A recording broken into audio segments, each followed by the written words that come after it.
네, 안녕하십니까. 정경채 변호사입니다. 오늘 마지막 날입니다. 벌써 이제 8번째고요. 8번째 시간이고, 이미 저희가 지금까지 한 거는 하도급법과 그리고 상생협력법까지 지난번 공부했습니다. 이제 남아있는 거는 하도급 관계를 규율하는 것들 중에 개별 산업법이 있거든요. 건설산업기본법, 전기통신업법, 정보통신공사법, 전기통신공사법, 정보통신공사법, 뭐 소프트웨어 진흥법 이런 기타 등등. 보통은 이제 아까 얘기했지만 앞에 세 개는 주로 건설 위탁이고 소프트웨어 진흥법 등은 용역 위탁과 관련이 되겠죠. 그런 법들이 있고요.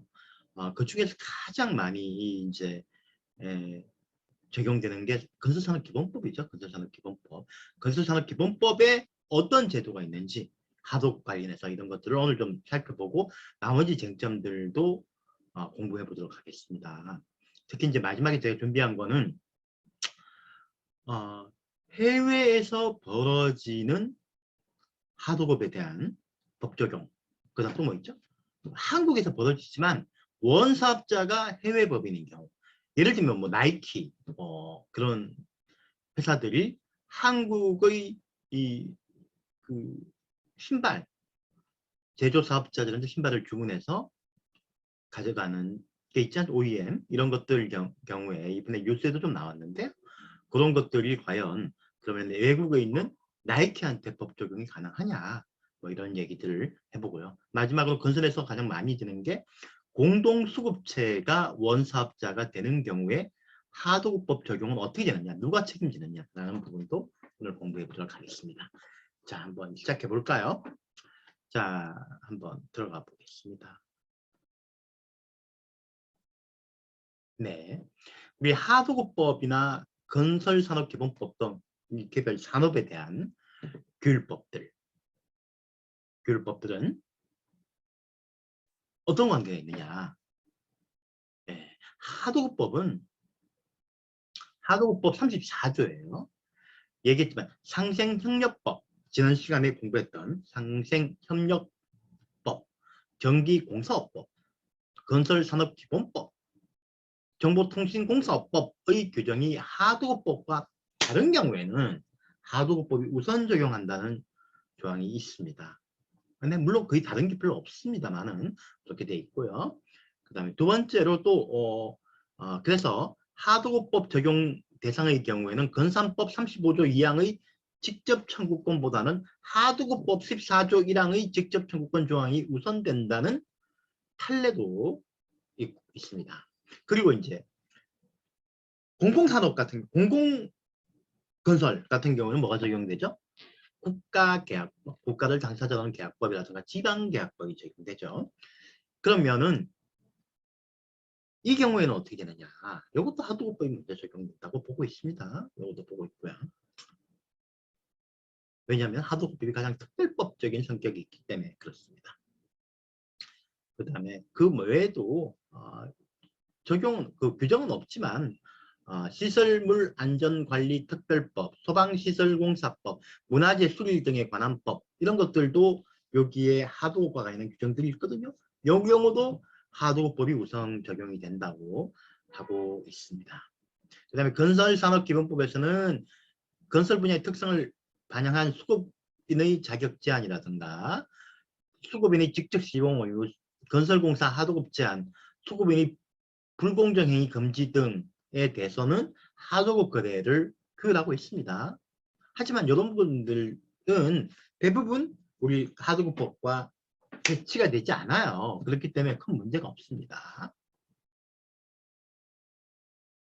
그 다음에 정보통신공사업법은 또 정보통신공사업 이것도 건설 위탁이 됩니다. 보통 도급받은 공사의 50%를 초과하는 하도급을 금지를 하고 있는데 이런 것들은 사실 이런 데서는 이제 정보통신공사업의 특성을 고려한 규정들이 돼 있고요.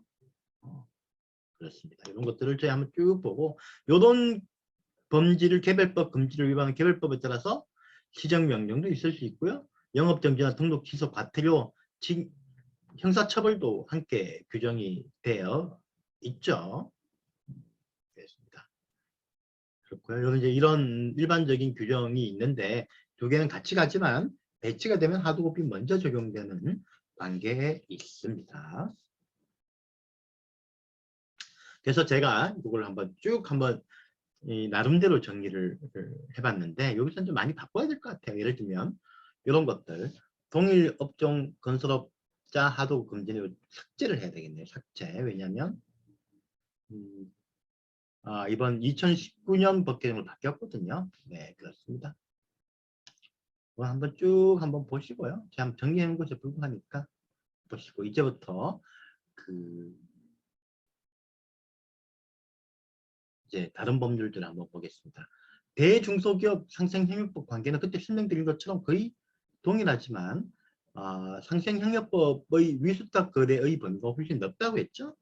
그렇기 때문에 하도급법이 적용 안 되는 쪽에서는 위수탁 거래의 적용을 고려할 수 있겠다라고 설명을 드렸습니다. 그 다음에 건설산업기본법상 하도급을 한번 볼까요? 네, 건설산업기본법상 하도급. 이건 어떤 그 산야처라고 하는 건설 분야에서는 아주 이렇게 유튜브 강의를 많이 제공하고 계신 분인데 거기서 제가 캡처를 해온 거고요. 여기 보시는 것들처럼 이 A, B, C 유형들이 있는데 원래 이제 발주자, 이건 이제 나중에 많이 바뀝니다만 발주자가 종합건설한테 1차적인 발주를 원래는 예전에는 여기 유형은 거의 없었고요. 일단 원도급은 종합건설회사만 할 수 있었는데 종합건설회사한테 발주를 주고 종합건설회사가 일부는 자기가 직영을 하고 나머지는 전문건설회사들한테 하도급을 줍니다. 그리고 원칙은 요 하도급까지가 일반적으로 법에서 예정하고 있는 건데 실제로는 그렇지 않죠. 제하도급이 상당히 많습니다. 근데 다만 제하도급의 경우는 제하도급 요건을 충족하는 경우면 제하도급을 할 수 있고 그렇지 않으면은 안 되죠. 두 번째, 제하도급을 할 때, 네, 그렇죠. 네.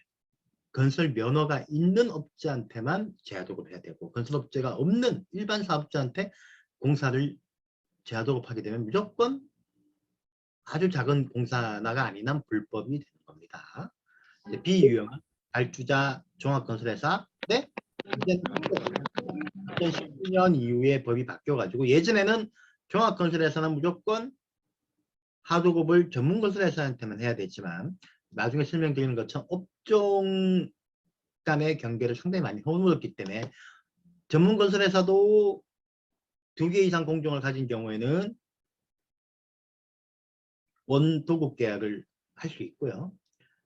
그 다음에 종합건설회사도 여기 전문공사를 할 수 있도록 바뀌었습니다.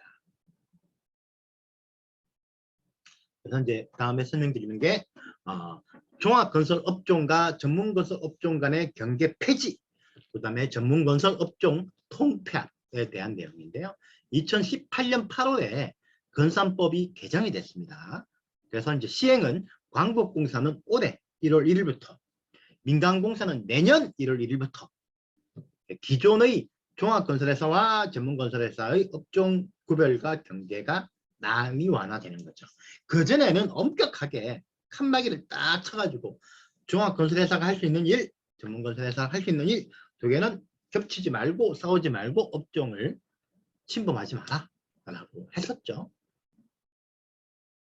하지만 종합건설회사도 전문건설공사를 자격받을 수 있고 2개 이상의 전문건설 업종을 등록한 전문건설회사도 종합건설공사를 보고받을 수 있게 됐습니다.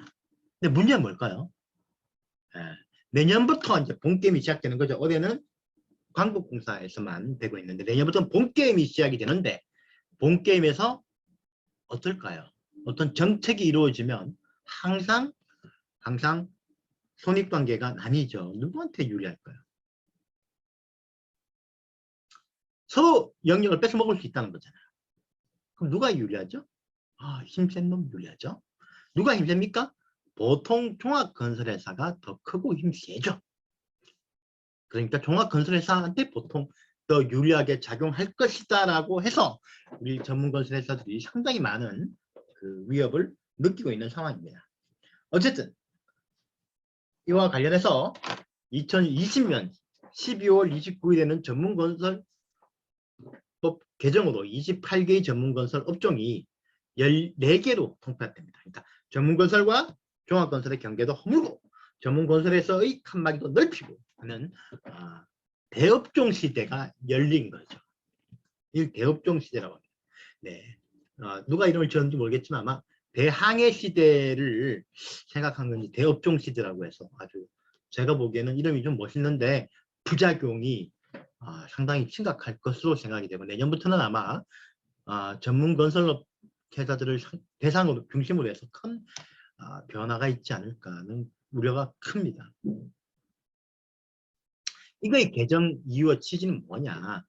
종합건설회사, 전문건설회사의 업무 영역을 너무 엄격하게 제한하는 생산 구조로 인해서 종합건설회사들은 이건 뭐 사실 보니까 이게 제대로 그 건설을 안 하고 영업사원만 되더라. 전문건설회사들은 수주 능력을 안 키우더라. 이래가지고 했다는데 다만 이게 좀 걱정이 많다는 거죠. 내년에 한번 가보면 알게 될 것 같습니다. 그 다음에 전문건설업종상의 하도급은 이렇게 14개로 바뀌었다는 건데요. 한번 보시고요. 이제부터 건설산업기본법상의 하도급 제한을 좀 설명드려요. 아마 이거 저희 강의를 들으시는 분들 중에 건설 계통에서 업무하신 분은 사실 저보다 훨씬 더 많이 하실 거고 저한테 가르쳐 주는 게 맞는데 일단 제가 강의를 하는 입장이다 보니까 설명을 드립니다. 하지만 저도 이 부분에 대해서는 오히려 그 실제 이 업무를 하시는 분들보다 전문성이 약할 수 있습니다. 그건 이해해 주시고요. 다만 제가 좀 을목요연하게 좀 설명을 드리기 위해서 할 텐데요. 일단은 이게 안경이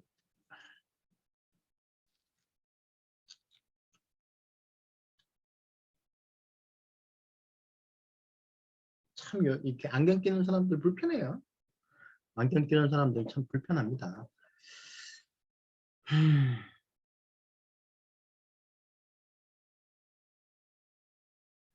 자, 한번 볼까요? 건산법에 보면 29조에 일단 첫 번째 있는 이게 이제 쭉쭉 보시는데 뭐냐면 일괄 하도급 금지입니다. 전부 하도급. 일단 도급을 받아요. 종합건설회사든 이렇게 받아요. 그걸 전부 다 일괄로 하도급하는 것은 불법이다. 왜냐하면 발주자가 하도급 줄 때는 그렇죠? 자기 수급인을 보고 주는 건데 그렇죠? 자기가 계약한 사람 이 사람이 진 안 하고 막 다 하도급을 준다. 이건 아니죠. 그렇죠? 네, 그렇기 때문에 그렇게 하는 거고요. 두 번째로 발주자 입장에 생각하시면 됩니다. 두 번째로 전문공사는 다시 재하도급 주는 걸 금지하고 있어요. 여기에 있는 것처럼 일반적으로 요 단계까지만 하려고 하는 거죠. 전문건설회사가 다시 전문공사를 하도급 주는 것을 제한하려고 하는 겁니다. 예외들이 다 있습니다. 세 번째는 전문공사뿐이 아니라 어쨌든 간에 재하도급 자체를 대부분 금지하고 있고요. 네 번째는 소액공사를 하도급하는 거는 금지시키고 있습니다. 10억 미만 이런 거는 쪼개지 마라. 다섯 번째는 전문건설 사업자가 종합공사를 수급할 수 있거든요. 요거에 대해서는 하도급을 하는 것을 원칙적으로 금지하고 있습니다. 그 다음에 하도급을 하는 경우에는 자기의 위에 있는 발주자한테 하도급과 관련한 걸 보고하고 그 다음에 발주자가 이와 관련해서 이의가 있는 경우는 통제할 수 있도록 하는 제도가 있고요. 그래서 이거 8일로 바뀌어야 되네요. 7, 8. 하도급 계약의 적정성 심사 제도가 있습니다. 쭉 요거를 한번 이걸 설명을 드릴 텐데 이게 오늘 있는 내용 중에 제일 핵심입니다. 이 부분에 대해서 제가 하게 된 이유는 하도급의 한 80%는 건설하도급이고 건설하도급의 대부분이 건설산업기본법이 적용이 되고 그리고 이 건설산업기본법에 있는 내용들이 대부분 다른 법에도 예를 들면 정보통신공사법, 전기통신공사법 등에도 있기 때문에 이 부분을 알아야지만 그 하도급과 관련한 자문 업무를 할 수 있거든요. 네, 그래서 오늘 제가 맛배기로 설명을 드리는 거고요.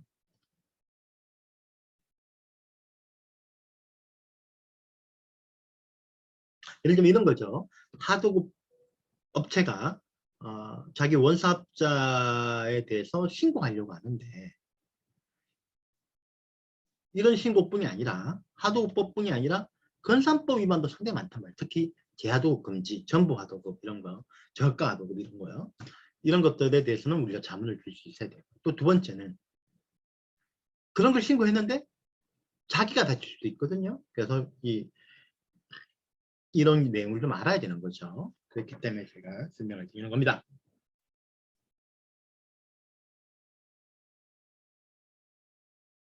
일괄하도급 금지는 뭐냐?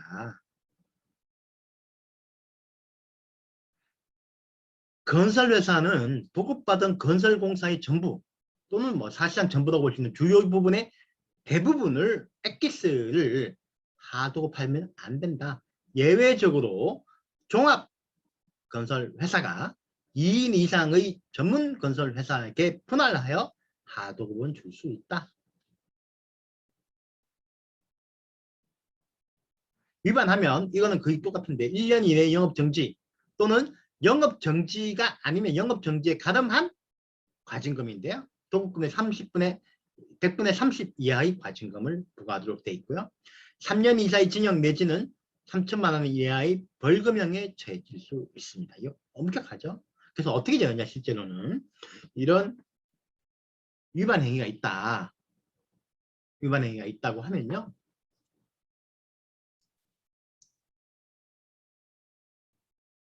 위반 행위가 있다고 하면 이때는 그렇게 되는 겁니다. 보통 지자체에 신고하죠. 여기 이제 행정처분에 관한 권한이 지자체한테 있기 때문에 지자체한테 신고를 하게 됩니다. 신고하게 되면 지자체에서는 일괄 하도급이나 이런 건산법 위반인지 여부를 본인들이 판단한 다음에 행정 제재를 취하게 되죠. 그렇죠? 그리고 어떻게 하느냐? 경찰에 사건을 넘깁니다. 뭐 고발 조치를 하든 아니면은 레퍼를 하든 이렇게 넘기게 되고 그럼 경찰에서는 수사를 해가지고 형사처벌을 하게 되는 거죠. 경찰, 검찰에서 기소가 되면 법원 단계로. 그렇죠? 그래서 불복은 어떻게 될까요? 행정처분에 대해서는 심판 청구가 이루어지겠죠. 행정심판, 행정소송. 그 다음에 형사처벌은 형사재판, 기소가 되면 형사재판으로 가는 거죠. 이해되십니까? 이원적인 구조를 취하게 되는 거예요. 이원적인 구조. 그래서 아마 다 아실 겁니다. 아는데 이제 우리 건설을 하시는 건설 사업자들은 이 구조를 잘 이해 못해요. 막 헷갈리잖아요. 건산법 위반으로 갔는데 건산법 위반인데 시청에서 조사를 하다가 또는 구청에서 조사를 하다가 과징금을 부과를 받았어요. 그래서 행정심판을 제기하자고 했는데 똑같이 경찰서 또 불러요. 이건 다른 절차잖아요. 다른 절차. 그렇죠? 다른 절차인데 이런 것들을 잘 설명을 해줘야 됩니다. 이걸 잘 설명을 해줘야 되고요.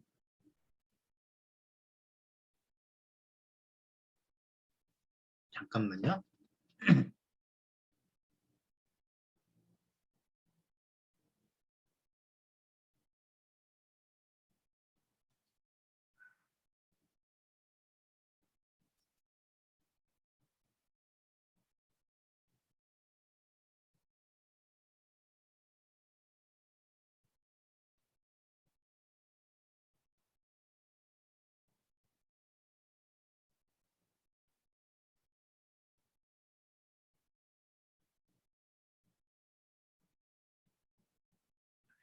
그렇죠. 그리고 이제 두 번째는 요 넘어가도록 하겠습니다. 이걸 잠깐만요. 하고 잠깐만 여기 시행령 규정을 제가 한번 살펴볼게요. 이 시행령에 보면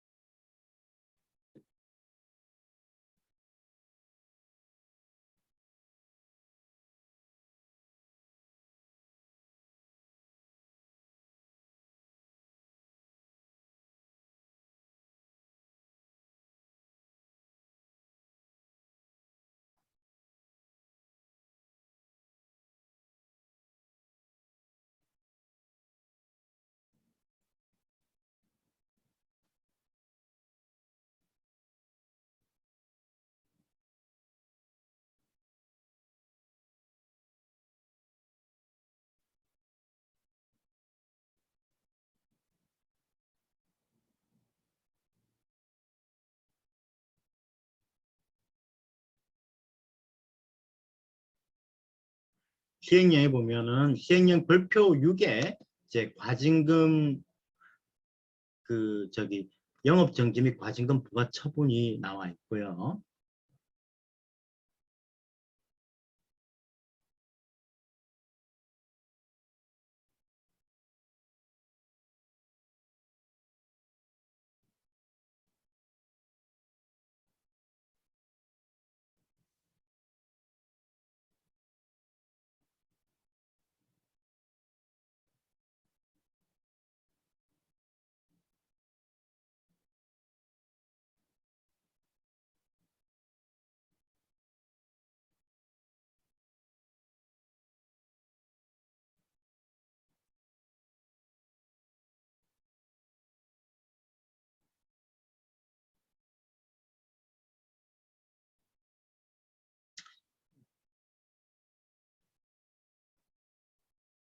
(29조 1항) 그러니까 일괄 하도급 규정을 위반한 경우에 보면은 1인한테 하도급을 준 경우는 8개월 영업정지, 그 다음에 도급금액에 대해서 5천만 원 이하는 30%, 1억 원은 24% 이래가지고 30억 원 이상은 8%, 2인한테 하도급한 경우에는 6개월, 2인한테 하도급하면 그래도 처벌이 더 약하죠. 그 다음에 24개월 이렇게 이제 30억 원 이상에는 6%를 부과하게 돼 있죠. 이게 뭐냐면 이제 이 과징금의 성격이라고 하는 거는 영업정지와 과징금을 같이 하는 게 아니고요.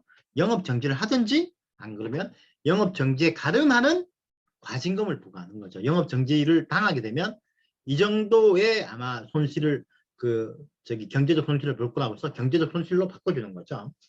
왜냐하면 영업정지를 하게 되는 게 너무 치명적이니까 그런 문제가 생기는 거죠. 그래서 하는 거고요. 이렇게 아예 시행령의 별표에서 이렇게 그냥 제재 수준을 딱 정해놨기 때문에 이건 뭐 행정청한테 아무런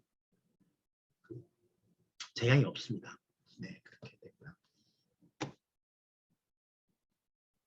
다음으로 넘어가도록 하겠습니다. 전문공사 하도급 금지. 여기 있는 것처럼 하도급 받은 전문공사에 대해서는 기본적으로 재하도급이 금지되고요. 사실 이 업종의 대변혁 이전에는 동일 업종 간의 하도급 금지 조항은 이제 더 이상 의미가 없죠. 아예 전문 공사에 대해서 재하도급이 금지됐으니까 삭제됐고요. 다만 예외적으로 발주자가 서면으로 승낙한 경우에 발주자가 하라면 하는 거니까요. 그 다음에 공사의 품질이나 시공상 능률을 높이기 위해서 필요한 경우 요 두 가지 조건이 충족하면, 그러니까 발주자가 서면으로 승낙하고 플러스 그 공사 품질이나 시공상의 능률을 높이기 위한 경우라면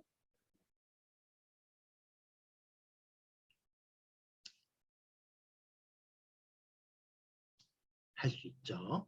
그 다음에 종합건설 업종 같은 경우는 종합건설 공사를 시공하는 업종을 등록한 건설사업자가 전문 공사를 도급받은 경우에 한정이 됩니다.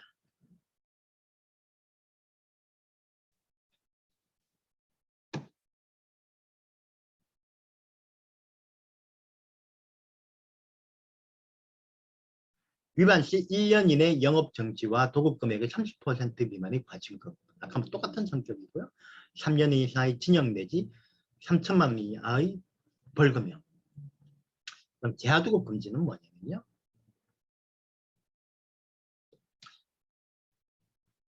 하수급이. 하수급이는 하도급 받은 건설공사를 다른 사람한테 제하도급할 수 없습니다. 예외적으로 종합건설회사가 하도급 받은 건설공사 중 전문 건설공사를 전문업체한테 제하도급하는 것은 가능하고요. 이 경우도 발주자의 서면 승낙이 필요합니다. 두 번째는 전문업체 간 제하도급하는 것은 발주자와 수급인이 서면으로 승낙하고요. 그러니까 이 경우는 뭐냐면요. 이 경우잖아요. 발주자, 수급인과 발주자가 둘 다 승낙을 해야 되는 거죠. 여기로 가기 위해서는.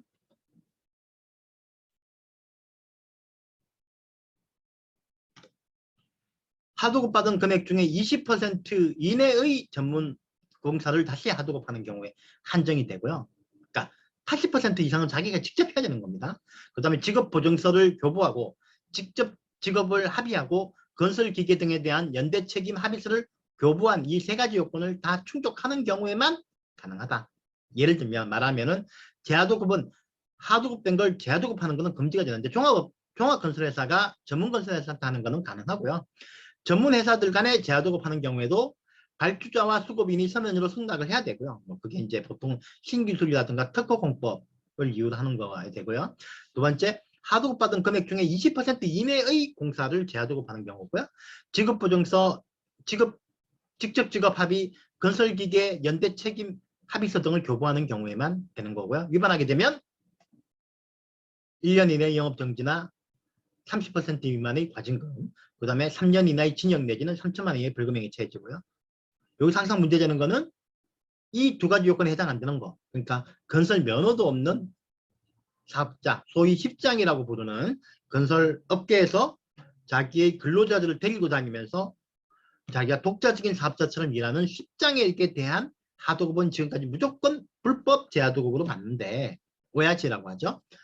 이것이 과연 불법 제하도급이냐 아니면 고용이냐는 문제가 요즘 많이 나오고 있습니다. 이걸 다시 한 번 더 설명을 드리면요.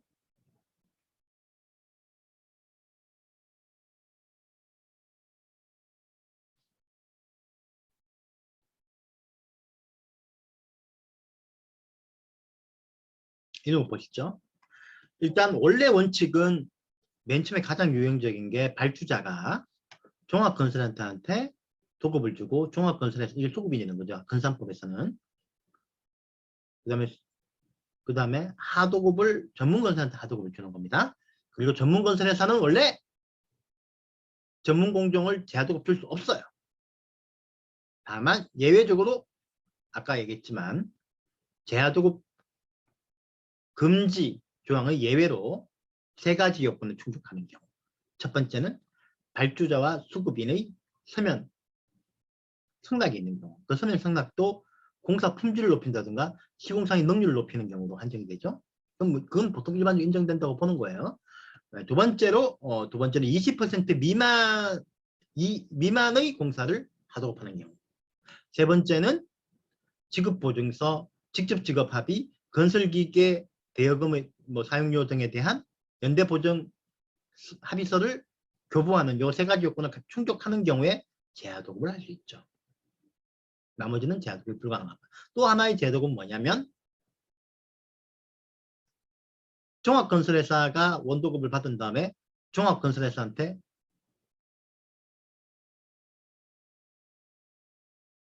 하도급을 주는 경우 가능하다고 했죠. 이제 옛날 불가능했지만 지금 가능합니다. 거기에 다시 전문건설회사한테 제하도급은 가능하죠. 세 번째로 종합건설회사가 2개 이상의 전문업종을 가진 종합건설회사가 바로 하도급을 받을 수 있죠. 이 경우에는 제하도급이 가능합니다.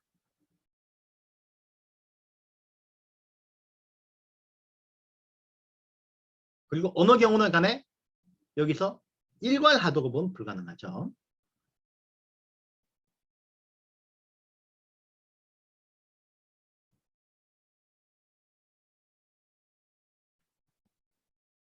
전문 건설공사 하도급은 불가능하지만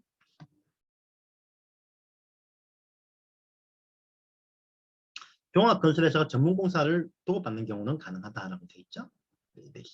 그 다음에 1항 내지 1항, 2항, 3항 일괄 하도급 금지, 전문공사 하도급 금지, 그 다음에 재하도급 금지 중에 어느 하나의 위반 행위를 해서 영업정지 처분 또는 과징금 부과 처분을 받고 처분을 받은 날로부터 2년 이내에 다시 2회 이상 위반한 경우에는, 그러니까 3회죠. 총 3회 위반한 경우에는 등록 말소입니다.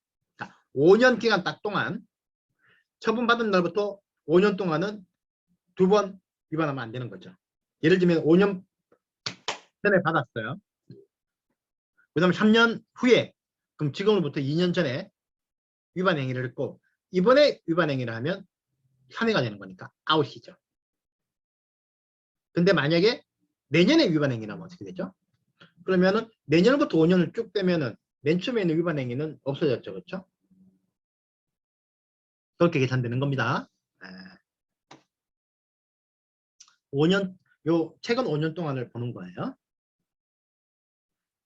이거 하면 등록 말소니까 끝장나는 거죠. 그렇죠? 진짜 심각한 겁니다. 그 다음에 소액공사의 하도급 금지 조항을 볼게요. 건산법은 한 건 공사 중에 10억 원 미만 건설공사는 종합건설회사한테는 하도급할 수 없습니다. 원래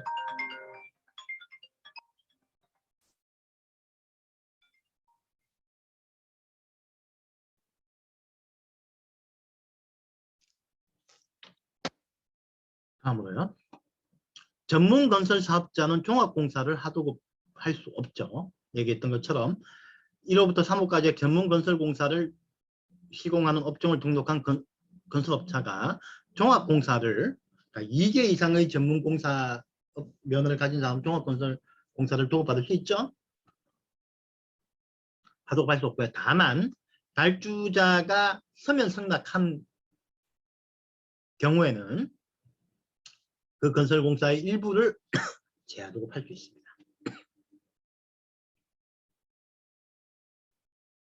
위반하게 되면 이런 벌금형이 있고요. 하도급 통보제도, 건산법에 보면 도급받은 공사를 일부를 재하도급하거나 하도급하는 건설사업자와 재하도급하는 것을 승낙한 수급인은 발주자한테 통보해야 됩니다. 이 경우에 다음 아래의 경우에 통보하지 않는데 발주자가 서면으로 하도급을 승낙한 경우에는 이미 아니까 통보 안 해도 되고요. 하도급하려는 부분이 그 공사의 주요 부분에 해당하는 경우라서 발주자가 품질관리상 필요해서 도급계약의 조건으로 사전 승인 받도록 요구하는 경우에도 요건 어차피 하도급 계약 조건 사전 승인을 받았으니까 사후 통보할 필요가 없죠. 위반하게 되면 6개월 이상 영업정지 또는 1억 원 이상의 과징금을 내게 되고요. 그 다음에 요거는 발주자의 권한인데요. 발주자는 하도급 계약에 따라 하수급인의 시공 능력, 하도급 계약 내용의 적정성 등을 심사할 수 있습니다. 공공공사의 경우에는 적정성 심사가 의무예요. 그러니까 이 건산법에서는 발주자는 하수급인의 시공 능력, 하도급 계약 내용의 적정성 등을 심사할 수 있다라고 되어 있고요. 국가계약법 등은 하여야 한다. 하도급 계약 심사위원회를 설치하고 심사하여야 한다라고 해서 지자체 계약 담당 공무원의 의무로 규정이 되어 있습니다. 다만 예외적인 사항은 뭐냐면 하도급 계약 대금이 도급 대금 중에 하도급 부분이 차지하는 것의 82%에 미달하는 경우. 이게 이제 보통 우리가 얘기하는 게 뭐냐면 이게 저가하도급이라고 하는 거예요. 그래서 저가하도급 실무에서는 어떻게 되냐면 반드시 이 하도급 적정성 심사 제도가 있기 때문에 우리 이제 이걸로 보면은 이제 뭐 예를 들면 종합건설회사가 전문건설회사한테 하도급 줄 때 또는 전문건설회사가 전문건설회사한테 재하도급 줄 때 반드시 82% 수준에서 자기의 원도급 금액의 82% 수준에서 재하도급을 줍니다. 그러니까 반대로 얘기하면 18%를 자기가 먹고 82%만 주는 거죠. 계약 금액을 100원 받아가지고 82원을 주는 겁니다. 물론 18%가 뭐 크다고 볼 수도 있지만 어쨌든 본인도 수주하는데 금액이 들어가고 또 여러 가지 간접비가 들어가고 감독비가 들어가니까 하는 거고요. 그러다 보니까 실제로 이 하도 분야에서 하도 대금 비율은 원 대금의 82%로 정해지는 경우가 많죠. 하지만 82%로 하도 계약을 체결하고 발주자한테 보고하지만 실제로 그렇지 않은 경우가 많아요. 예를 들면 그 중에 여러 가지 편법들이 있을 수 있습니다. 여러 가지 편법들이 있을 수 있기 때문에 그거에 대해서는 그런 위법 사항이 아주 많이 발생할 수 있어요. 예를 들면은 A, B, C 공종을 본인이 실제로 제하도급을 줘놓고 하도급을 줘놓고 발주자한테는 B, C 공종만 하도급을 줬다고 하고 그 계약서를 두 개 쓰는 거죠. 자기들끼리 쓰는 그 종합건설에서 전문건설회사들끼리 쓰는 데는 A, B, C 해가지고 예를 들면 금액을 정해놓고 보고할 때는 다른 계약서를 하도 금액 맞춰서 하는 경우 이런 경우가 많습니다. 그렇게 되면은 뭐 사실 이 경우에는 일괄 ABC를 공사를 받은 다음에 ABC를 다 줬으니까 일괄 하도급이 되는 거고요. 또 한편으로 BC에 대해서는 저가 하도급이 되는 거죠. 하도급 계약 금액이 도급 금액 중 하도급 부분에 대한 발주자 예정 가격의 64%를 미달하는 경우. 이것도 이제 그 불법 대하도급이라고 보는 거죠. 이건 뭐냐면 발주자의 예정 금액이잖아요. 발주자의 예정 금액. 그러니까 발주자의 예정 금액에 대해 가지고 이제 우리 수급자가 뭐 낙찰을 받던 계약을 할 때도 예정 금액보다 너무 낮게 낙찰을 받으면 그걸 또 수급 사업자한테 줄 때 82%를 주더라도 64% 미만이 될 수도 있거든요. 그러니까 그런 것들을 막기 위한 거죠. 예를 들면은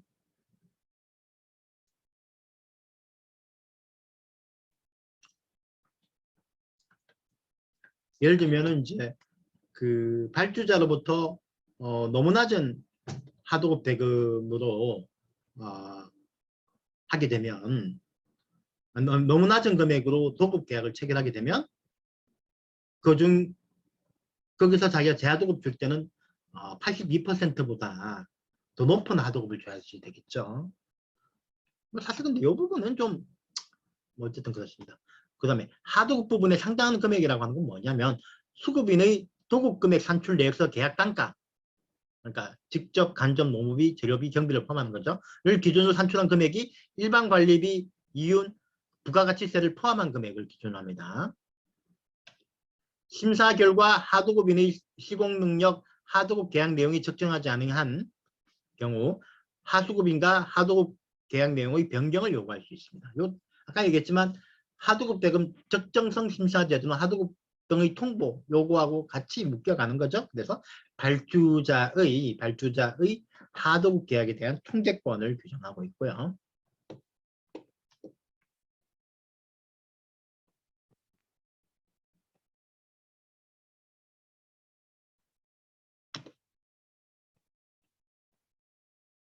그렇습니다.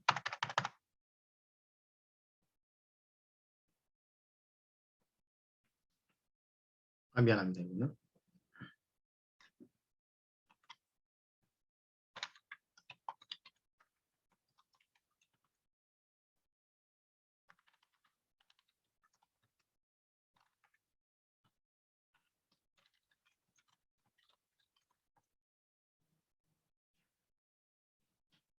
자, 이해되셨죠? 네, 넘어가도록 하겠습니다. 그 다음에 이제 그래서 말씀드린 것처럼 재하도급이 금지되고 있죠? 네. 종합이 전문한테 하는 경우, 전문이 전문한테 하는 경우에도 예외가 있었는데 어느 경우든 간에 건설 면허가 없는 사업자한테 하도급을 줘서는 안 됩니다. 이거 관련해서 제일 실무상 문제되는 게 오야지 10장 계약이에요. 그게 뭐냐면 10장에는 오야지가 원래 일본말로는 아버지라는 뜻이라고 하더라고요. 그러니까 건설 시장에서 새끼 노무자들을 데리고 다니는 거죠. 자식 노무자들을 데리고 다니면서 본인이 독자적인 사업자로 사업을 하는 거죠. 하는 건데, 이 경우에 이제 사실은 이게 이제 우리 건설업계에서는 너무 일반적인 일인데, 이제 이거와 관련해서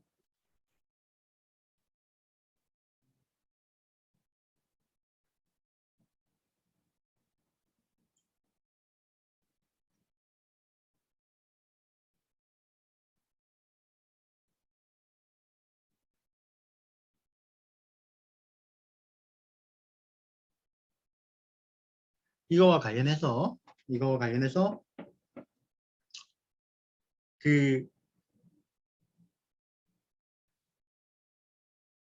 관련해서 지금까지는 이제 우리 법에서도 예전에 건설산업기본법을 할 때도 이걸 오야지 계약, 직장 계약을 허용해 줘야 되는 거 아니냐. 건설업계 관행인데 이걸 법으로 못하게 하는 게 과연 현실성이 있느냐라는 얘기가 있었는데, 오히려 이제 더 강하게 규제를 했고요.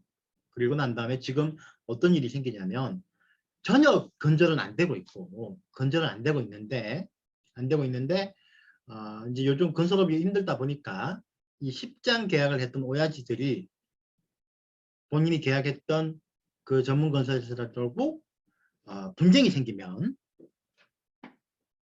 지자체와 경찰, 검찰에 고발을 하고 있는 거예요. 왜냐하면 이 10장 계약에 대해서는 위반한 사업자는 처벌 안 합니다. 그러니까 하도 받은 사람은 처벌 안 하고 하도 준 건설 사업자만 처벌하기 때문에 하고 있고, 이게 지금 약간의 그런 상황이 된 거죠. 위법, 약간 협박 수단이 되고 있는 거고요. 뭐 사실은 둘 다 잘못해놓고 둘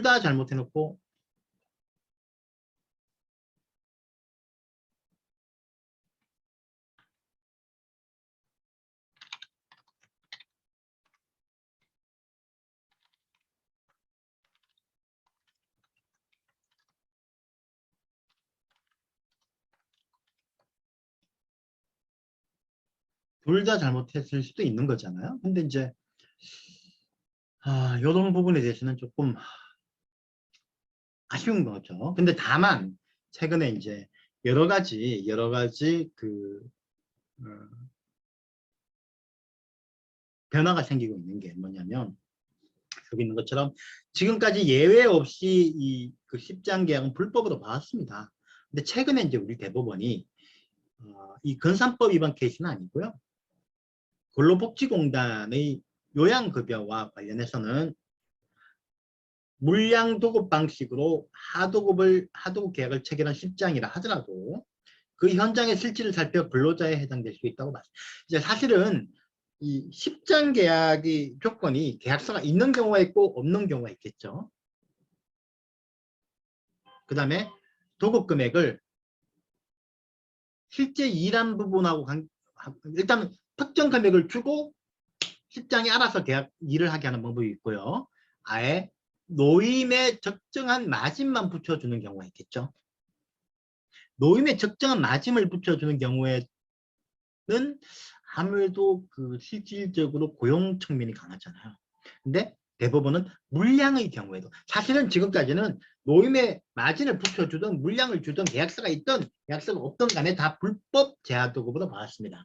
근데 대법원에서 물론 고용보험에 대한 거, 요양급여에 대한 거긴 하지만 물량 도급 방식으로 계약서가 체결되어 있는 경우에도 실질적으로 건설회사가 노동자와 10장뿐이 아니라 노동자들의 지휘 감독, 업무 지시를 했다면 요거는 건설회사하고 이 노동자들하고 10장 밑에 있는 노동자들하고 직접적인 고용관계에 있을 수 있다. 그리고 10장도 직접적인 고용관계 아니냐라고 해서 요양급여를 승인했죠.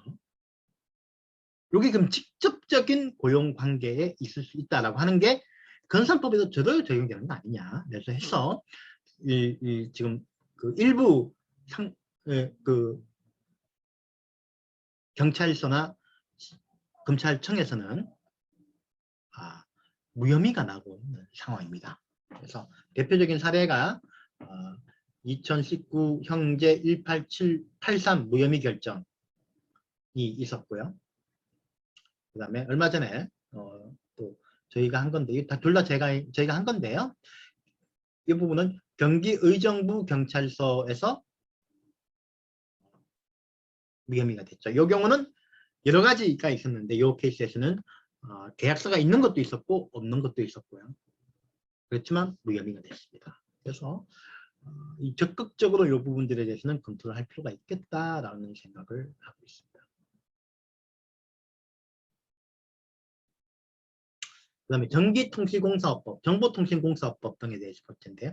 전기공사는 이 전기사업법에 따른 전기공사업법이죠. 그래서 전기공사 사업법에 따라서 등록한 공사업자는 도급받은 전기공사를 다그는 전기공사업자에게 하도급 줘서는 안 되고요. 이 전기공사업자는 도급받은 사업중 공정별로 분리해서 시공하더라도 전체 전기공사의 완성에 지장을 드리지 않는 부분이면서 또는 수급인이 시공관리 책임자를 지정하여 하도급인을 지도 조정하는 경우에는 일부를 줄 수 있다. 이런 조항들이 있습니다. 그 다음에 이런 내용들이 쭉 있고요. 이건 한번 살펴보시고 정보통신공사법에 따른 것도 이런 조항들이 쭉 있습니다. 그 다음에 소프트웨어 산업진흥법에서도 이렇게 하도급 50% 이상을 초과해서는 하도급 못 주게 하는 조항들이 쭉 있고요.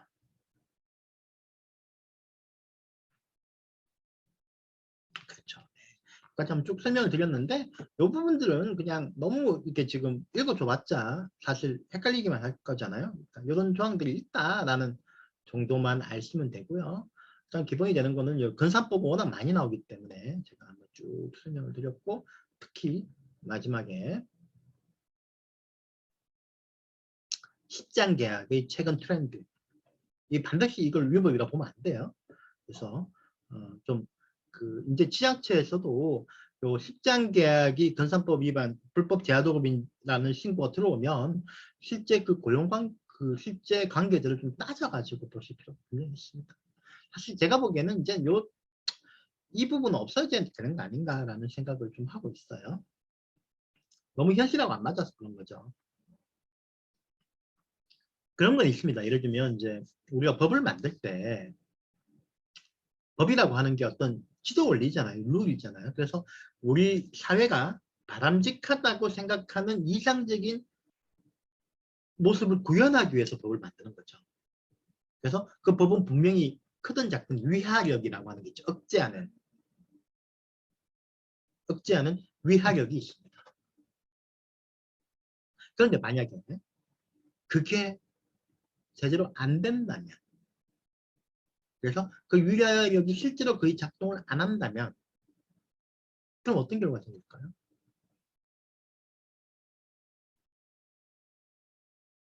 도덕적으로는 또는 이상적으로는 그 방향을 보고도 만든다 해서 뿌듯하지만 현실에서는 적용이 안 돼요. 그 대신에 그걸 자꾸 위반하는 사람들이 생긴다면 많은 범죄자만, 뜻하지 않은 범죄자만 양산하는 꼴이 되는 거잖아요.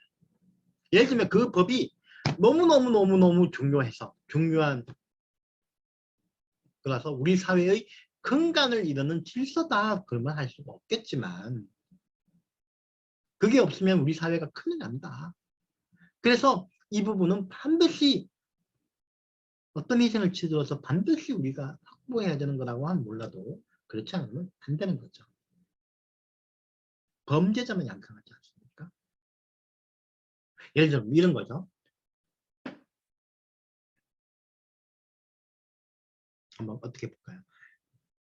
게임 같은 경우에 12시 넘어서 예를 들면 옛날에 그런 게 많았죠. 옛날 과외 금지 같은 거. 단 10시 이후에는 예를 들면 어떤 학원 영업행위를 해서는 안 된다 라는 조항을 넣었어요. 근데 이게 잘 지켜지겠습니까? 일반적으로 지켜지겠지만 그래도 상당 부분 몰래 강습을 했죠. 근데 과연 그게 그러면은 많은 학부모와 뭐 학부모는 처벌 안 한다고 하더라도 학원 선생님들이 학원업자들이 다 범죄자가 되는 거잖아요. 형사처벌 조항을 둔다고 하더라도. 그런데요.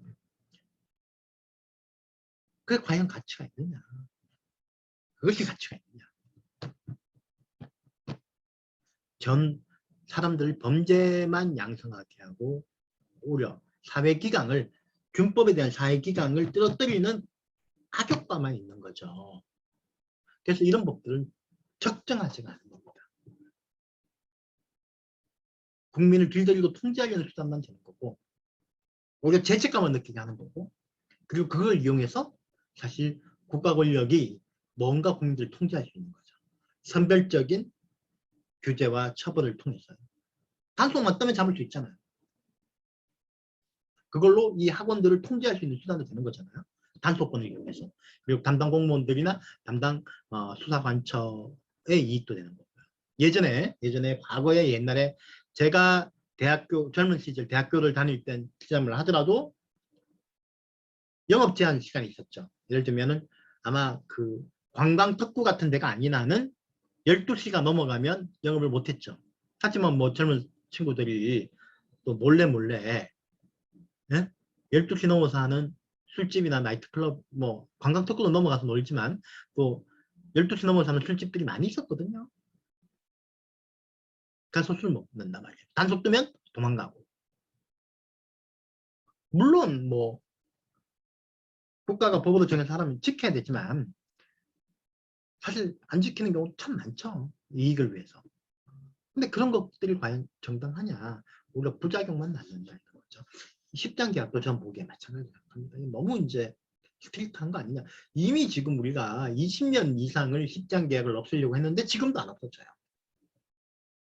그럼 그걸 과연 형사처벌까지 해가지고 지금 규정을 유지해야 되느냐. 저는 적정하지 않다고 봅니다. 실패했잖아요. 나중에 자연스럽게 없어지겠죠. 자연스럽게. 이건 뭐 다른 얘기입니다만은 뭐냐면 요즘 뭐 논쟁이 많이 벌어지고 있는 거죠. 최근에 또 번쟁이 벌어졌는데 사실 이런 얘기를 해도 되는지 모르겠는데 개고기 식용 문화 이런 것도 마찬가지죠. 그걸 법적으로 금지하자 말자는 얘기가 있죠. 뭐 이거 제가 어떤 의견을 가지고 있는 건 아닌데 그 서구 입장에서는 예를 들면 이 개나 이런 고양이나 어떤 반려동물에 대한 이 인식이 너무 많이 변했어요. 특히 우리도 지금 최근 몇십 년 동안 너무 크게 변했죠. 그 이제는 뭐 예를 들면 이거 소고기 먹는 거나 돼지고기 먹는 거 무슨 차이가 있느냐라고 하지만 그런 사람들한테 차이가 엄청 크죠. 거의 준 사람, 준 휴먼. 예를 들면 우리하고 거의 비슷한 동물이 누구죠? 영장류죠. 침팬지, 고랑, 뭐 오랑우탄, 고릴라 뭐 이런 건데 사실 이걸 잡아먹는 거나 이 사람들한테 이 동물들을 잡아먹는 거에 대해서 우리가 상당히 반감을 가지고 있습니다. 다른 거하고 완전히 달라요. 근데 이제 사실 우리 반려동물도 그런 거죠. 개나 고양이는 이미 우리 특히 개 같은 경우는 우리 인간 사회에 거의 이제 일원으로 받아들였다고 보는 사람이 많기 때문에 그런 건데 그러면 이걸 이렇다고 해서 법으로 식용을 금지하고 처벌해야 되느냐? 어떨 것 같습니까? 과거 지금은 사실은 지금 솔직하게 얘기하면 지금은 이 문화가 거의 없어지고 있는 단계죠. 아마 서서히 없어질 겁니다. 지금 사실은 법으로 규제를 할 필요도 없어요. 왜냐하면 트렌드가 없어지고 그리고 굳이 없어지는 문화이기 때문에 글쎄요 뭐 굳이 이렇게까지 할 필요 없죠. 근데 과거에 10년, 20년 전, 20년 전에는 되게 우리 사회 문화 특히 남자들 사이에서 이게 상당히 어느 정도 이 문화가 있었거든요. 제가 직장 생활할 때도 그랬는데 국장님이 부처님 때 취향도 안 물어보고 개고기집으로 가자 그럼 가는 거죠. 가서 뭐 물론 거기서 이제 뭐 삼계탕을 먹어도 뭐 크게 뭐라고 하는 사람은 없지만 어쨌든 불편할 수 있지 않습니까? 그때 그러면 금지를 시키는 것은 다 가능했느냐? 글쎄요. 그렇다고 해가지고 굳이 그렇게까지 할 필요가 있었겠냐라고 생각했던 거죠. 법이라는 게 그렇거든요. 그래서 뭐 사람을 죽여서는 안 된다든가 남의 뭐 강도를 해서는 안 된다든가 이런 자연법적인 거 말고 우리 인간 문화에서 이상적으로 생각하는 사회를 위해서 만들어낸 후천적인 규범들 더해서 경찰 행정적인 규범들에 대해서는 사실 실효성이 없다고 생각하면 형사처벌은 없애는 게 비형사화하는 게 법적으로 맞는 거죠. 예, 그게 얼마나 역사가 많습니까? 특히 미국 같은 경우에 역사가 있잖아요. 뭐가 제일 대표적인 게 뭐죠? 금주법이잖아요. 금주법을 만들었지만 어떻게 됐습니까? 알카포네 같은 사람들이 나가 다 형량이 됐잖아요. 그래서 그렇습니다. 제가 드린 말씀이에요. 그래서 불법 제하도급의 경우에 이 형사처벌까지 하는 이 조항에 대해서는 그리고 말이 좀 길어졌는데 법이 일단 바뀌지 않으니까 이 법 해석이 이렇게 변하고 있는 거죠.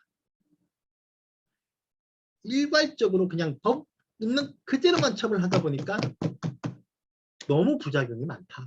그래서 구체적으로 따져가지고 고용계약으로 볼 수 없는 경우에는 고용계약으로 볼 수 있는 경우에는 계약이 있다 하더라도 도급계약을 체결했다 하더라도 그게 실질적으로 고용계약으로 볼 수 있다면 처벌하지 말자라는 이런 법원과 집행기관의 모습들이 나타나고 있는 거죠. 결국은 이게 확산되면 저는 이 조항이 없어질 거라고 생각하고 있습니다.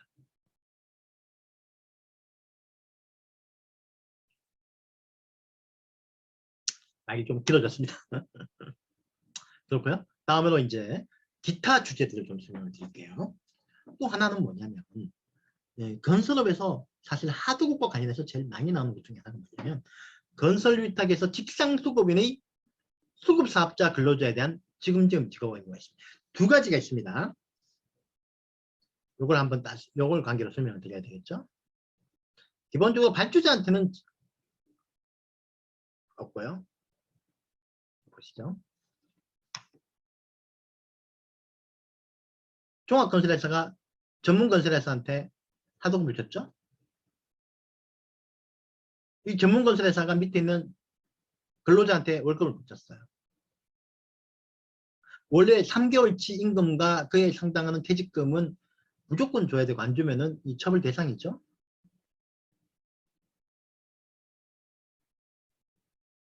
그럼 어떻게 될까요? 종합건설회사가 책임져야 되나요? 귀책 사유가 없는 한 책임이 없습니다. 근데 귀책 사유가 있으면 종합건설회사가 전문건설회사의 노동자들한테 임금을 지급해줘야 되고 안 그러면 형사처벌 받습니다. 귀책 사유는 뭐냐?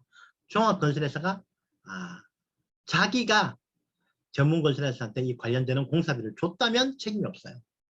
아니면은 노동자들한테 직접 임금 주기로 합의해가지고 직접 임금을 줬다면 문제가 없고 전문건설회사한테 임금을 줬다면 문제가 없는 거죠. 대금을 줬다면 문제가 없는 겁니다. 안 줬다. 종합건설회사가 전문건설회사 월급 대금을 안 줬다. 그럼 전문건설 돈이 없어가지고 노동자한테 월급을 못 줬으니까 그건 귀책 사유가 있는 거니까 종합건설한테는 책임이 있는 겁니다. 근데 그게 아니고요. 이 전문건설회사가 여기는 전문건설회사가 합법적인 제하도급이잖아요. 그게 아니고 여기 불법 제하도급, 그러니까 불법 제하도급이라고 해요. 여기에 아예 그거다. 면허 없는 업체한테 제하도급을 줬다. 보통 십장 계약이죠. 이 경우는 어떠냐? 건설회사가 십장한테 약속한 대금을 줬고 십장이 자기 노동자한테 그 돈을 안 나눠줬다 하더라도 무조건 책임집니다. 무조건. 마치 이 전문건설회사가 이 사람들을 직접 고용한 것처럼. 그렇잖아요. 직접 고용을 했는데 경리부장이 사장이 준 월급을 먹고 도망가 버렸어. 그래도 사장은 월급 줄 의무가 나와 있잖아요. 그것처럼 면허 없는 사업자를 통해서 하도급을 준 경우에는 그 하도급 업체의 근로자한테 어떤 경우라도 월급을 줘야 됩니다. 그러니까 이런 경우 많이 생기는 거죠. 예를 들면은 이 십장이라는 게 여기서만 일하는 게 아니잖아요. 서울에서는 A 업체를 위해서 이 십장이 일을 하고 또 이 사람은 또 인천 가서 B 업체를 위해서 일해요. B 업체를 일해서 일할 때 이 사람 자금 사정이 있어가지고 노동자들한테 임금을 못 줬어요. 기다려봐 좀 이따가 줄게 이렇게 하고 다시 서울로 와서 A 업체를 위해서 일하면서 A 업체로부터 받은 대금을 사실은 요 B 업체 있죠. B 업체. 이 B 업체가 공사 대금을 십장한테 안 줬기 때문에 십장이 월급을 못 준 건데 그 밀려 있었던 거죠. 그리고 여기 와서 A 업체는 월급을 받았어. 그럼 십장이 월급을 그 돈으로 주겠죠. 그럼 이 월급은 언제 월급이 되나요?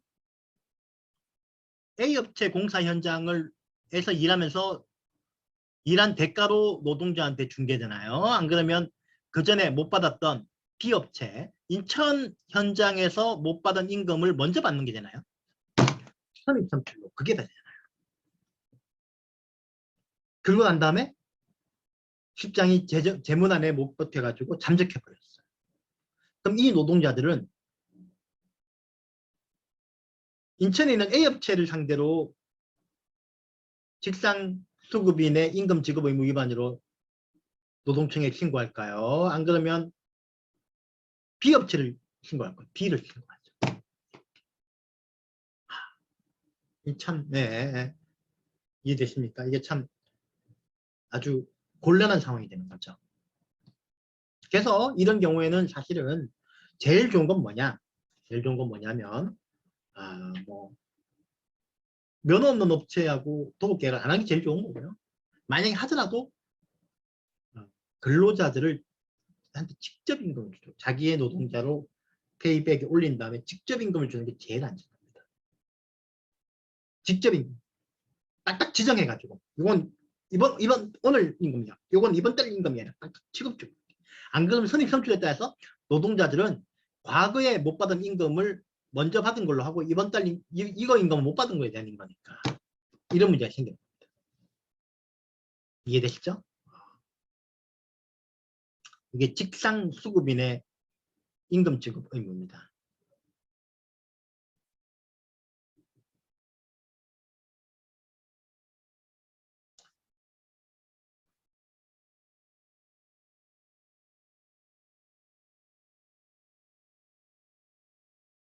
다음으로 이제 산업재해 보상법을 보죠.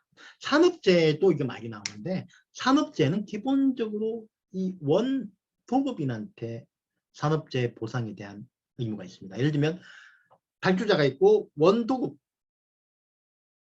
있잖아요. 그렇죠? 그다음에 원도급이 하도급을 주고 또 재하도급을 주잖아요. 이런 경우라도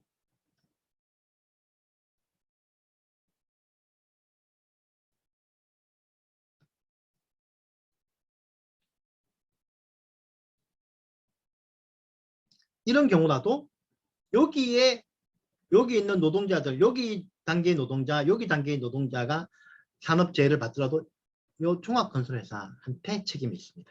다만 종합건설회사가 책임을 벗어나려고 하면은 여기 밑에 있는 수급사업자들이 사업주로 인정을 받는 절차를 거쳐야 돼요.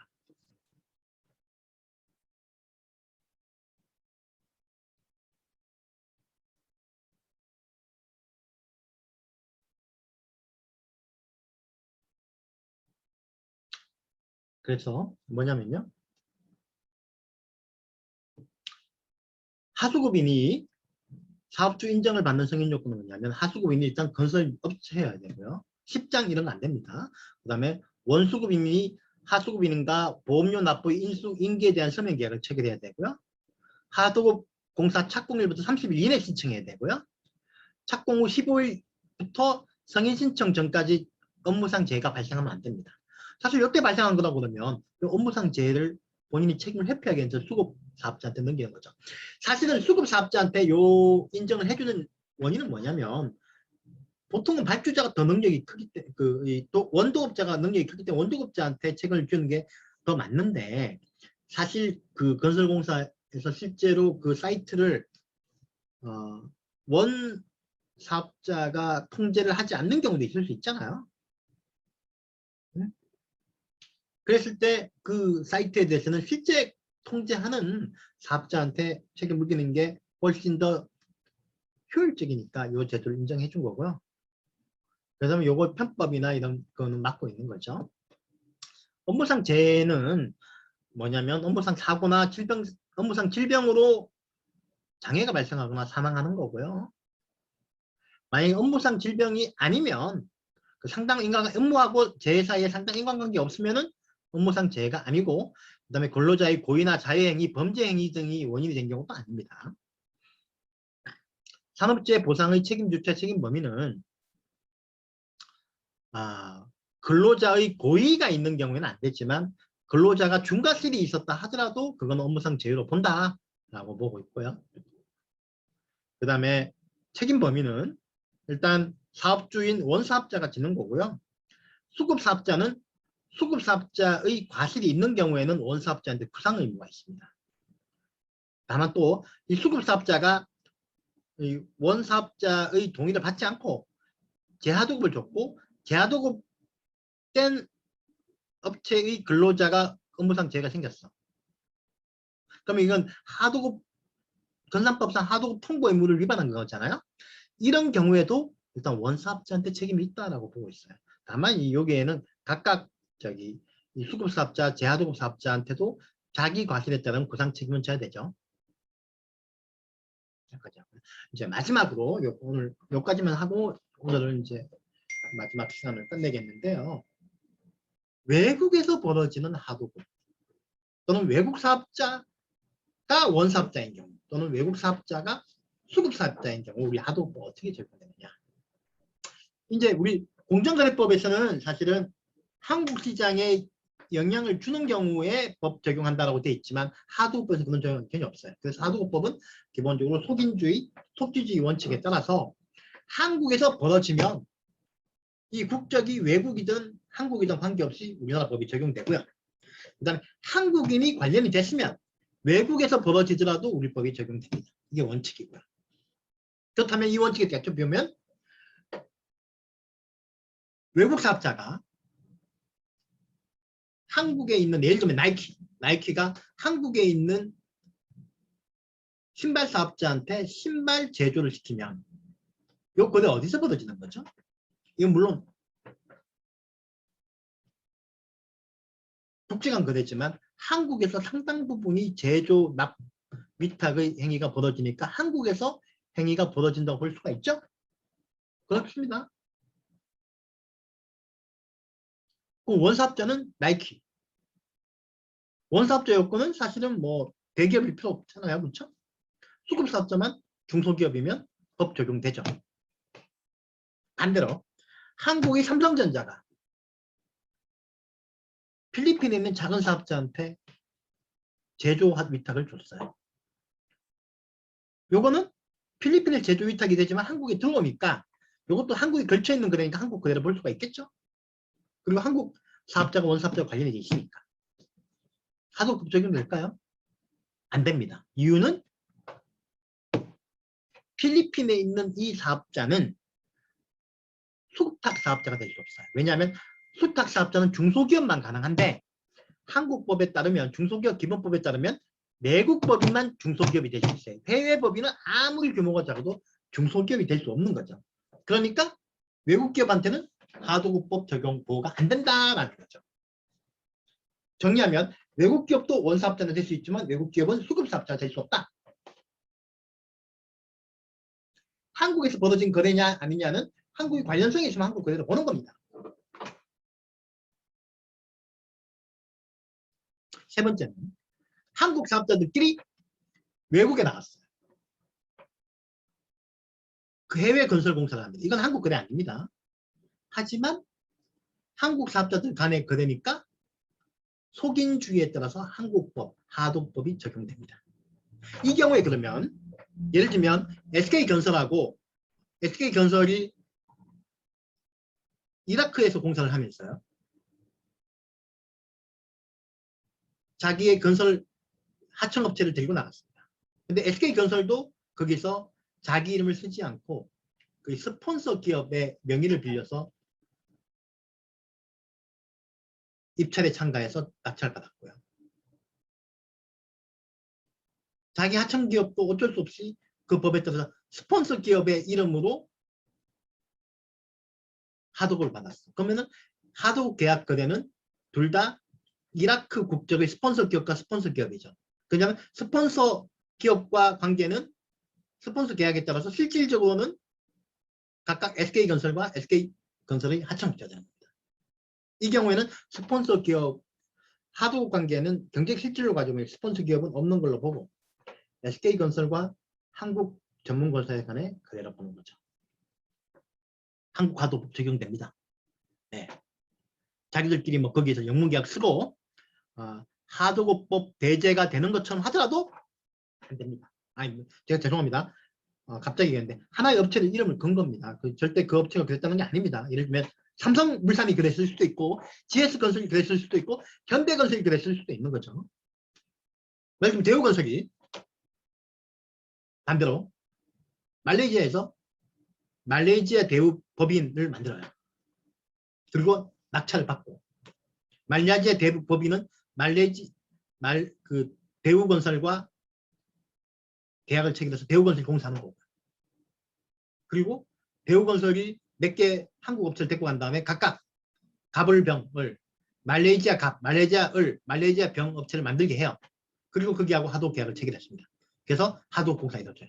이 경우 다 한국법 적용됩니다. 여기 계약서에 뭐 설사 여기 계약서에 적용 법률은 말레이시아 법으로 한다. 안 됩니다. 그래도 한국법 적용됩니다. 다른 거는 말레이시아 법을 해도 되는데 하도 법은 적용됩니다. 한국법. 그 다음에 자기들끼리 여기서 분쟁이 생겼다. 모든 분쟁은 싱가포르 중재법원에서 결정한다. 라고 하더라도 한국 하도급 법은 적용되고 한국공정거래위원회는 관할권을 가집니다. 그래서 민사적인 청구는 싱가포르 법원에서 해야 되고 한국 법원에 못 온다 하더라도 하도급법의 관할은 인정되는 거죠. 됐습니까? 여기까지입니다. 네, 하나 더 재밌는 거. 요즘 최근에 공정거래위원회가 해외에서 벌어진 우리나라 기업들 간의 건설 하도급에 대해서는 적극적으로 법 적용을 하고 있는 것 같아요. 하려고 하는 것 같습니다. 하지만 아까 얘기했지만 외국의 거대 제조기업이 한국의 사업자들한테 제조 위탁을 하는 것 또는 소프트웨어 개발 위탁을 하는 것 그래서 외국 업체에 대해서는 원사업자로 인정해서 한국 하도급 적용하는 것에 대해서는 공식적으로는 특별한 의견이 없는데 실질적으로는 거의 안 하려고 하고 있습니다. 왜냐? 공정거래위원회 입장에서는 우리 하도급이라고 하는 게 한국하고 일본 말고는 이 법이 없거든요. 해외 사업자들은 이해 못한다 이거. 그래서 공정거래위원회가 이걸 적용하려고 하면 외국 기업이 이걸 따르겠냐? 집행이 되겠냐라고 하는데 사실은 집행은 되죠. 왜냐하면 집행이라고 하는 게 우리가 처벌을 내렸는데 그 사람이 안 따르면 집행이 안 되는 거잖아요. 안 따른다는 게 뭐냐면 한국에 아무런 재산이 없어가지고 과징금도 안 내고 이런 거죠. 하지만 한국에 재산이 있거든요. 최소한 매매 대금까지 있지 않습니까? 되죠. 두 번째는 국익에 반한다. 왜냐? 이렇게 생각하는 사람들이 있어요. 뭐 예를 들면 나이키. 이를 하도급 제재하면 나이키가 한국에 하청 안 줄 수 있지 않느냐. 그럼 우리만 손해다? 뭐 그럴 수 있겠지만 근데 과연 그 하도급법 하나 때문에 그렇게 할까요? 그리고 뭐 그것 때문에 우리가 법 적용까지 배제를 시킬 필요가 있을까요? 그런 거는 제가 얘기죠.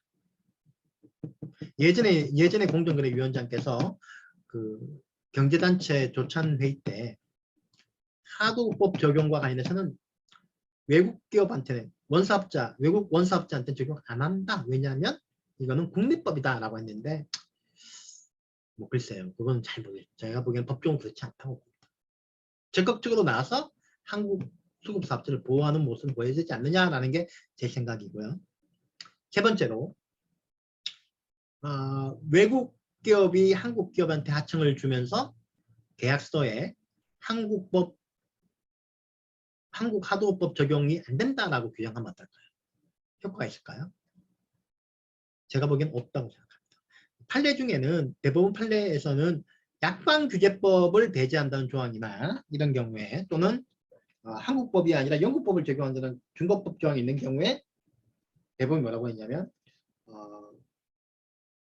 계약의 성격상 본질적으로 국제거래이고 인 경우에는 약관규제법 등이 배제될 수 있다라고 했습니다. 왜냐하면 약관규제법이 공법이긴 하지만 그렇다고 해서 우리 사회에 근간이 되는 건 아니기 때문에 국내 사업자들끼리 배제하는 약정은 무효지만 해외에서 해외 계약의 특히 국제 간 거래의 성격이 강한 분야에서는 배제하는 것을 막지 못한다라고 봤는데요.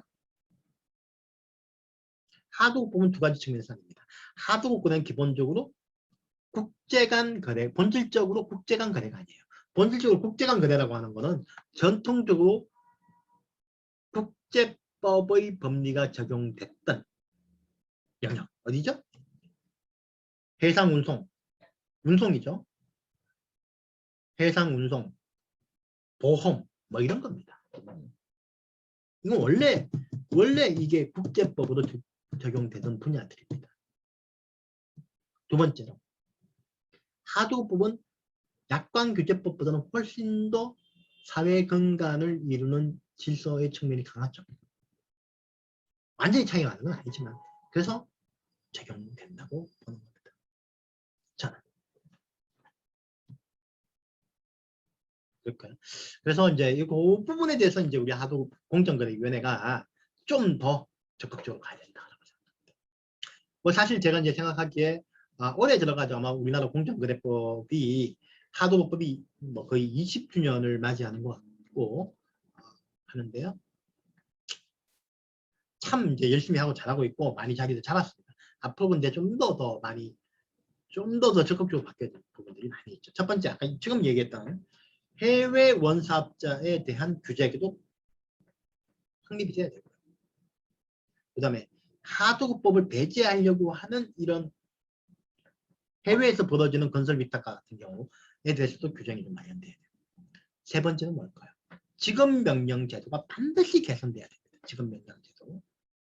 그래서 지급명령 금액을 법에서 정해놓는 유형도 있어야 되고 또 증거조사, 지급명령 금액을 확정하기 위한 증거 입증을 위한 조항들, 예를 들면 감정 이런 것들이 허용이 돼야 되고 예산이 주어져야 되고 권한이 부여돼야 됩니다. 세 번째는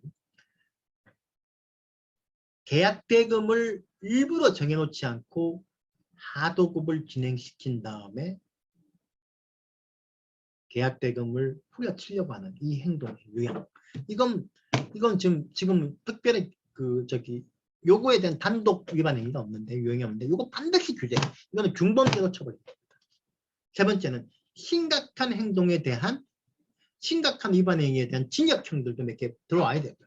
마지막으로 징벌적 손해배상에 대한 기준이 마련돼야 됩니다. 지금 법원에서 거의 징벌적 손해배상 안 하고 있는데 이 부분 법에서 오히려 좀 강하게. 예를 들면 몇 대 위반, 4대 위반 행위, 5대 위반 행위에 대해서는 일반 손해배상 규정을 없애버리고 아예 징벌적 손해배상만 규정만 넣어서 징벌적 손해배상이 돼야 되도록 만들든지 이런 아니면 징벌적 손해배상 교황에서 위반 행위가 있다고 보면 무조건 중대한 위반 행위로 악성으로 보고 징벌적 손해배상 하게 하든지 아니면 시행령에서 그 징벌적 배수 적용과 관련한 기준을 좀 더 제시하든지 하는 방식으로 법원이 더 적극적으로 징벌적 손해배상을 할 수 있도록 해야 됩니다. 이런 것들이 꼭 좀 더 이루어졌으면 좋겠습니다. 그리고 마지막으로 추가 공사 대금에 대한 더 엄격한 공기 연장에 대한 더 엄격하고 더 촘촘한 규정들이 하도법에 들어와야 됩니다. 네, 하고요. 자, 오늘까지는 여기까지 말씀을 드렸고 저희 거의 8회 저도 처음에 이 제안을 듣고 난 다음에 고민했던 게 뭐냐면 우리 하도급법을 과연 8번이나 강의를 할 수 있을 만큼 의미가 있을까 싶었는데 그래도 하다 보니까 8번을 다 채우게 됐고 그리고 그게 여러분들한테 저는 이 준비하면 참 열심히 했거든요. 열심히 했는데 여러분들한테 도움이 많이 됐으면 좋겠고 저는 사실 8번을 하면서 저한테 큰 도움이 됐어요. 저한테 큰 도움이 됐습니다. 그래서 참 오히려 이 강의를 맡겨주신 경기도한테 감사를 드립니다. 왜냐하면 제가 8번을 하면서 제가 잘못 알고 있었다든가 제 이해도가 낮았던 부분들이 뭔지 알게 됐고 그 부분을 제가 보완하고 보충할 수 있게 됐으니까 저한테도 큰 도움이 됐습니다. 그래서 여러분들도 제가 그래도 열심히 바쁜 시간을 쪼개가지고 열심히 강의 준비하고 강의했거든요. 제가 항상 토요일 날은 이 강의 준비를 위해서 하루를 다 맡기고 강의록을 만들고 공부하고 준비를 했는데 이게 여러분들한테 조금이라도 도움이 되시면 고맙겠습니다. 그리고 아마 이 강의는 경기도에서도 이 동영상을 아마 제공하는 걸로 알고 있고요. 저도 제 유튜브에 이 강의를 편집해서 좀 동영상을 올려놓고 있으니까 필요하신 분들은 제 사이트에 들어와서 꼭 한번 보시면 도움이 될 겁니다. 네, 유튜브에서 정종채 하도급 치면 검색이 되니까 한번 해보시고요. 그동안 참 수고 많이 하셨고 죄송합니다. 마지막에 하나 있었네요. 요건 그냥 맛배기로만 할게요.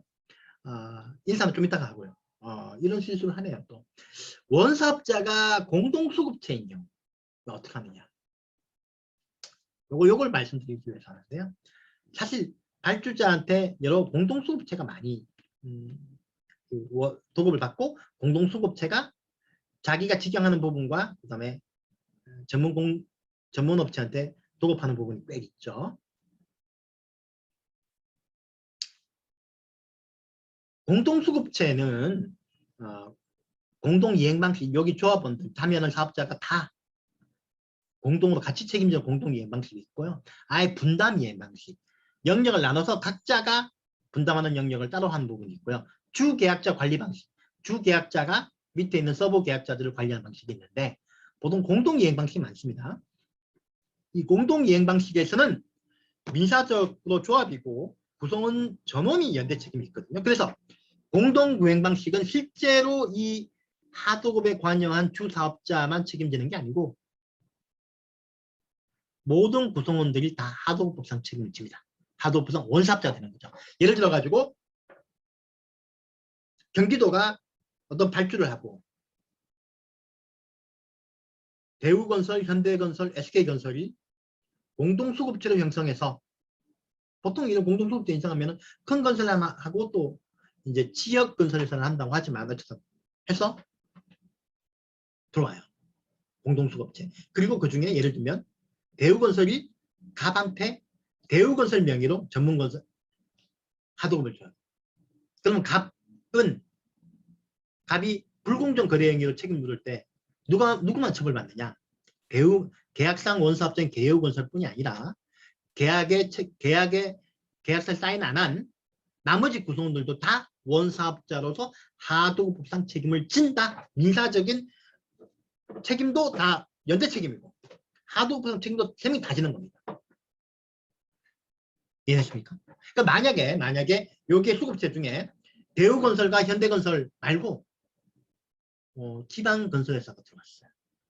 근데 이 지방건설회사 그리고 대우건설이 자기 하청업체한테 자기 이름으로 계약을 줬어요.